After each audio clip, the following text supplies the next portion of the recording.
guys! Welcome back to our YouTube channel. Ayan. Unang-una, gusto kong magpasensya sa inyong lahat kasi alam ko na marami na yung nag-aalala kung ano na talaga ang nangyayari sa akin dito guys. Kasi nga, 3 araw na akong walang upload sa ating YouTube channel. Kasi 3 araw na akong hindi nagso-social media. Walang Facebook, wala lahat. Hindi rin ako nagbabasa ng mga comment. Wala. Kasi nga nagiging problema ko guys. Yung masakit ang ulo ko, nahihilo ako, ayan. Yung pagkakaroon ko palagi ng sikmura, yung pangangasim ng sikmura ko, yung heartburn. Ayan. But anyways, and kanina kasi may dumating sa akin ng notification about alam nyo sa YouTube Studio, may nakalagay ganyan, recap, your weekly recap, ganito, ganyan. So, pag pindot ko yon may mga nabasa akong comment sa mga previous video ko and sabi ko, kailangan ko na talagang magsalita, guys. Kasi, kaya naman kasi ako hindi nagbablog. Unang-una, nahihirapan kasi ako sa sitwasyon ko, guys. Yung nahihirapan ako sa sikmura ko talaga. Yung hindi ko talaga kaya, nanghihina ako sa sikmura ko. Hindi ako makakain ng maayos. Tapos kapag kumain naman ako, ilalabas ko. Lalong sumasakit ang sikmura ko yung kain suka. So, minsan parang mas pinipili ko wag na lang kumain. Tapos, gusto ko yung malamig talaga na inumin. Malamig na tubig, kahit yung aga-aga na inom ako ng malamig na tubig kasi para sa akin parang mas okay ang pakiramdam ko pag nainom ako ng malamig na ganyan. So, dito sa bahay, rest lang ako, nakahiga. Tapos, nakahiga, dapa, kasi nga, yung sa sikmura ko talaga yung problema ko. Tapos, ayun, nahihilo. Alam nyo yon, nahihilo ako, masakit ang ulo ko. Ayan. So, kaya hindi ako makapag-vlog. Hindi ko talaga kayo ma-update. Dahil sa nararanasan ko na ganyan. And marami na rin mga nagme-message sa akin. Pasensya na talaga guys. Kung hindi lahat kayo nare-replyan ko kasi hindi rin ako nag-o-open ng messenger. Hindi ako nag-o-open ng mga messages. Sa mga iba, hindi ako nakakapag-reply. Pasensya na talaga. Ayun. And yun. Pangalawa, ako ay nagpapasalamat kasi nga dinalaw ako dito ni Julie at saka ni Josibel. Kasi kahit sila nag-alala, kasi tumatawag sila, hindi ko nasasagot yung tawag nila. Nagme-message sila, hindi ko din nasasagot yung mga message nila. Nag-alala na sila kung ano talaga nangyari sa akin. Pero ito lang ang sabihin ko sa inyo guys. I am perfectly fine. Okay ako guys, wala naman masamang nangyari sa akin kasi nabanggit ko nga sa inyo sa video ko nung nagpa-blood test ako, lahat ng blood test ko normal, walang problema sa akin. Yung pangangasim lang talaga ng sikmura ko, which is normal yon, yung pananakit ng ulo, normal din yon, yung pagkahilo ay normal din yon dahil nga sa aking sitwasyon ngayon. Ayan, so pumunta dito si Josibel kasi nga dinalo ako and dinalan na niya yung in-order kong vitamins ni Asher. Ito yung sinasabi ko guys, Sanofit, vegan siya, and ayan gummies. Hindi siya chewable kasi ang alam ko pag chewable, yung para ba siyang pa-candy, pero hindi kasi siya pa-candy. Alam niyo yung gummy bear na kinakain, alam niyo yung ano kasi ang tawag yung candy na ipinadala kay Asher, ano kasi ang tawag nun? And ang maganda nun, gamis siya. Vitamin C siya. Tingnan nyo. Ang maganda dito guys, nakalagay siya sa single packet. Hindi mo na kailangan maglagay. Alam nyo, diba sa atin kapag may mga vitamins na ganito, naglalagay tayo ng bulak para hindi sila magkadikit-dikit at para hindi naka-single packet siya. Ayan, nakalagay strawberries ba yun? Blackberries or something. At ito ay good for 1 month. Excuse me. 30 pieces to, good for 1 month. Although may kamahalan, pero sabi nga ni Julie, maganda siya kasi yung anak niya na si Liana, ito din yung vitamins na ibinibigay. Ayan, Sanofit Junior multivitamins, gummies, ayan. Vegetarian dietary supplements for kids. Offer balanced nutrition and enhanced energy level. Yan. Ito yung ano. So, dahil dumalaw dito si na Julie, binigay na rin niya to. So, yun na nga guys. Ayan. Although, itong announcement ko ay masyado pang napakaaga, kaya lang gusto ko lang talagang linawin lahat ng mga haka-haka opinion nyo. And kung napapansin nyo, hindi ako nagbabasa kasi bawal sa akin ngayon ang may stress. Pero sa lahat ng mga comments, okay, thank you so much sa inyo guys. At kung hindi man ako makapagbasa ng mga comments nyo, pasensya na lang muna kasi talagang hindi ko kayang tumutok sa mobile sa ngayon para basahin lahat ng mga comments nyo. Kasi kapag natagalan ako ng pag-mobile, lalo akong nahihilo at lalong sumasakit ang ulo ko. Kaya, yun, nandito lang ako sa bahay, wala akong ginagawa.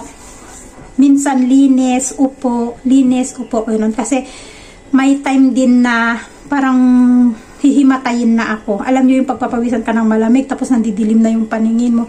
Kaya ginagawa ko minsan, isang vacuum upo hanggang sa matapos ko yung paglilinis ko dito sa bahay. And magaan na gawain lang naman ng bahay yon. Pwede ko namang gawin yon. Yun nga lang minsan hindi ako nakakapagluto kasi kapag inatake ako ng sakit ng sikmura ko, ay naku po Diyos ko, halos hindi ako makakilos. So ayun, ang dahilan guys ng aking sitwasyon ngayon ay dahil buntis ako. Napakaagang announcement. Ayaw ko sanang i-announce sa ngayon, kaya ako nananahimik. Kasi nga, wala pa pong heartbeat yung baby. Yung upload ko nung nagpa-doktor ako, nagpa-blood test ako, at dun din, nagpa-appointment ako sa OB, at nagkataon na yung OB na naka-schedule doon sa private hospital ay yung nagpaanak sa akin kay Asher doon sa Bharatpur Hospital, yung government hospital. Kaya, nung chinek up niya ako, diretso yun sa ultrasound. At dun niya nakita lahat na normal doon. And yun nga, buntis ako at walang heartbeat. Pero may yolk. Nasa uterus na yung yolk. Problema nga lang walang heartbeat. Kaya sabi niya, bumalik ng after 2 weeks para matignan kung may heartbeat na yung baby. Pero sabi niya sa akin, so for the meantime, bibigyan muna kita ng folic acid. Yun na lang muna yung i-take mo. At saka binigyan niya ako ng gamot din para sa allergy. Kasi sabi ko, dati nagtitake ako ng cetirizine. Pero nung nalaman ko na buntis ako, tinigil ko. Kasi bago alam ko na 3 days ago yata. Kasi nag-pregnancy test na ako. Kasi hindi ko alam na buntis ako guys. Bali, naghinala lang ako ng buntis ako nung minessage ako ni Julie na sabi niya, ate, kumusta ka dyan? Sabi niya, hindi ako makapasok sa kusina namin. Sabi niya, sabi ko, bakit? Kasi meron ako, hindi ako pwede pumasok sa kusina namin. Doon lang na-realize ng utak ko na, may menstruation na si Julie. Ako wala pa. Sabi ko, dapat ang menstruation ko first week ng month. Kasi last July, first week ng month ako nagkaroon. So, inantay ko, wala. Kaya naghinala na ako. At saka, before pa yun, napapansin ko na talaga na iba, yung nagiging sensitive na yung pang-amoy ko. Ayaw na ayaw ko. Pag nagluluto si Asis at naglalagay siya ng mga Nepali seasonings, nagagalit ako. Ayaw na ayaw ko kasi sabi ko, ang baho, ano yung niluluto mo? Palagi yun yung sinasabi ko kay Asis. Tapos nung nagkatay siya ng manok, galit na galit ako. Sabi ko, bakit ka nagkatay ng manok dyan? Sabi ko, ayaw ko ng amoy, ang lansa-lansa. Sabi ko sa kanya, bakit ka nagkatay? Nagagalit ako sa kanya. Doon na pumasok lahat. Na-realize ko na lahat kasi nandun na rin yung masakit ng sikmura ko, nasusuka ako, kahit nakalilinis ko lang ng CR namin, pagpasok ko, mabaho para sa akin. Ay, yung nilinis ko siya, tapos may isang gumamit, tapos pagpasok ko, malakas na yung pang-amoy mo na bawat pang-amoy na naamoy mo, inaayawan mo na. Alam nyo yan yung nagiging sensitive ka na talaga. Kaya sabi ko, nako, sabi ko, kung si Julie nagkaroon na tapos ako wala pa, sabi ko, hindi kaya buntis ako. Doon na ako naghinala. So, nagpabili ako ng pregnancy test kay Asis. Yung first na pregnancy test ko, negative.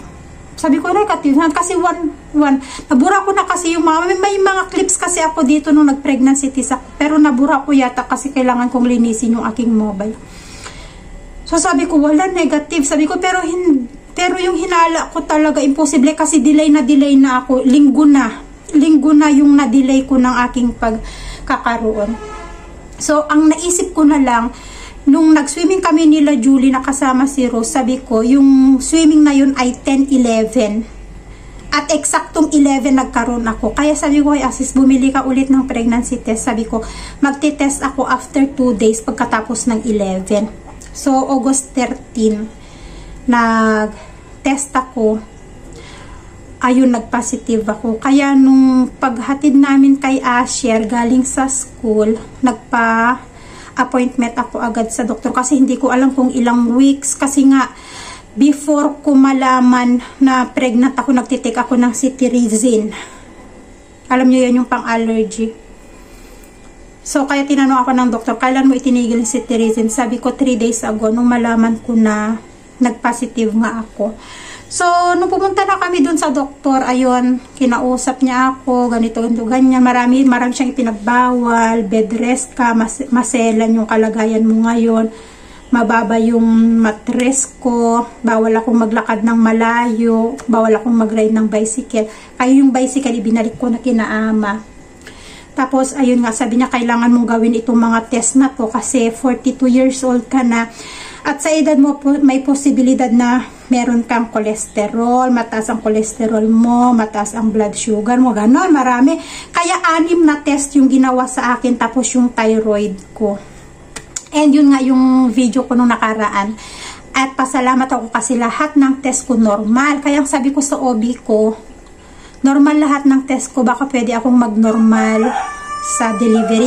Sabi niya, hindi pwede kasi nasisarian ka na nung una. Sabi niya, at saka sa edad mo, sabi niya, kailangan ano pa rin, CS pa rin.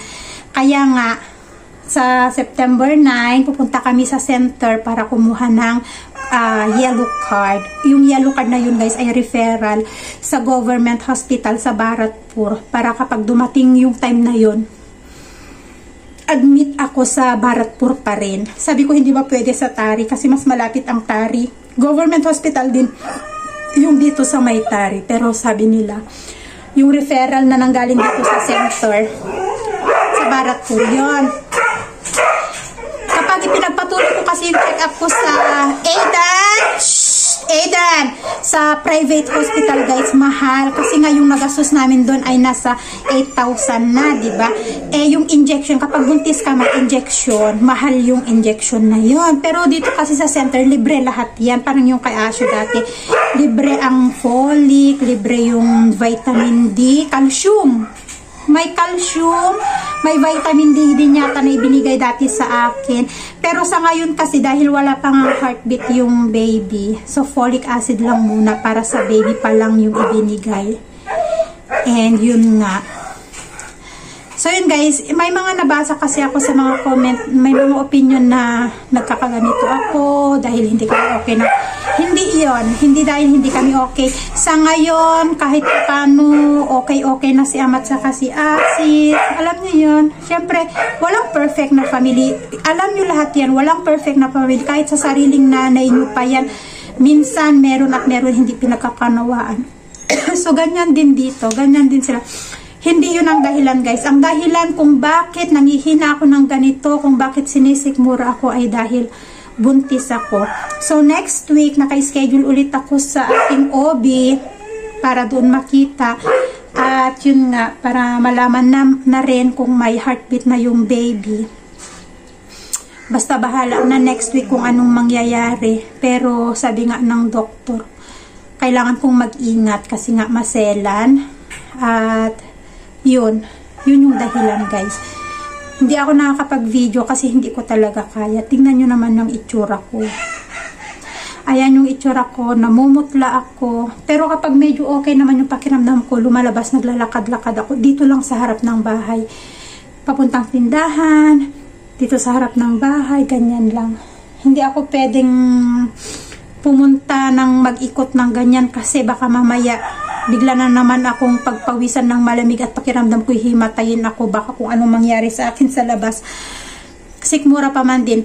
Sa totoo lang, kung ano yung hirap ko dati nung pinabubuntis ko si Asher, doble yung hirap na nararamdaman ko ngayon. Dati nung nasa Qatar ako, nakakapunta pa ako ng mall, nakakapunta ako ng church. Ngayon talaga hindi ko kaya. Minsan pagluluto, paghuhugas ng pinggan si Asis ang gumagawa kasi ako nakahilata lang, ang sikmura talaga. At saka napakataas ng emosyon ko. Yung napakakonting bagay, umiiyak ko. Dati kay Asher hindi, pero ngayon grabe, sobrang taas ng emosyon ko. Kapag may pinabili ako kay Asis, tapos hindi niya ako pinagbigyan, naiinis ako. Para akong ewan. Minsan kahit sa sarili ko, naiinis ako sa sarili ko, guys, kasi hindi naman ako talaga ganito. Kumbaga, hindi ako pala asa or hindi ako nakadepende kay Asis. Kapag may gusto akong bilhin, napunta ako sa tindahan. Pero ngayon kasi parang gusto ko ng ganito, gusto ko ng ganyan. Minsan minsan kasi hindi nabibili ni Asis, ganyan. Alam mo yun, hindi mo ako para akong para akong baliw. Hindi mo ako naiintindihan. Or minsan may gusto akong pabili sa kanya, naiinis siya kasi sabi niya, ano ba naman ang pinapabili mo? Napaka-imposible namang maghanap ng ganyang pagkain dito sa Nepal.